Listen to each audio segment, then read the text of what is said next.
Hello, എല്ലാവർക്കും വീഡിയോയിലേക്ക് സ്വാഗതം. ഇന്ന് ഞാൻ നമ്മുടെ സൈഡിൽ വർക്കിനെ കുറിച്ച് പരിചയപ്പെട്ടാണ്. ഇവിടെ നിങ്ങൾ കാണിച്ചിരിക്കുന്ന ഈ വലിയ ഗ്ലാസ് നമ്മൾ ഇട്ടതാണ് ടഫൻ ഗ്ലാസ് കസ്റ്റമറിൻ്റെ അഭിപ്രായത്തിൽ. അതുപോലെ തന്നെ അവരൊരു വേറൊരു തീരുമാനമായിരുന്നു. ആ മുകളിലെ ആർച്ചിൻ്റെ താഴെയായിട്ട് അലുമിനിയം സെക്ഷൻ കൊണ്ടൊരു വുഡൻ ഫിനിഷിൽ നമുക്ക് ചെയ്യണം. ഒരു മരത്തിൻ്റെ ഒക്കെ ആദ്യം നോക്കിയായിരുന്നു, പക്ഷെ അതൊക്കെ ചെതിൽ കുറേ നാളെടുക്കും, വെള്ളം അടിക്കുന്നുണ്ട്. പക്ഷെ അവർക്ക് ഏറ്റവും നല്ലത് അലുമിനിയത്തിൻ്റെ ആയതുകൊണ്ടാണ് നമ്മൾ അവിടെ അലുമിനിയം ഫിനിഷ് വെച്ചത്. അലുമിനിയത്തിൻ്റെ സെക്ഷൻ ഉപയോഗിച്ച്, വലിയ സെക്ഷൻ ഉപയോഗിച്ച് അത് മൊത്തം നമ്മൾ ചെയ്തതിൻ്റെ ഫോട്ടോ നമ്മൾ ലാസ്റ്റ് കാണിക്കുന്നുണ്ട്.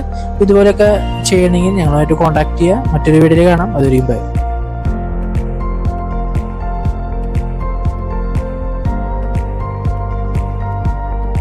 ഹലോ, എല്ലാവർക്കും വീഡിയോയിലേക്ക് സ്വാഗതം. ഇന്ന് ഞാൻ നമ്മുടെ സൈഡിൽ വർക്കിനെ കുറിച്ച് പരിചയപ്പെട്ടാണ്. ഇവിടെ നിങ്ങൾ കാണിച്ചിരിക്കുന്ന ഈ വലിയ ഗ്ലാസ് നമ്മൾ ഇട്ടതാണ് ടഫൻ ഗ്ലാസ് കസ്റ്റമറിൻ്റെ അഭിപ്രായത്തിൽ. അതുപോലെ തന്നെ അവരൊരു വേറൊരു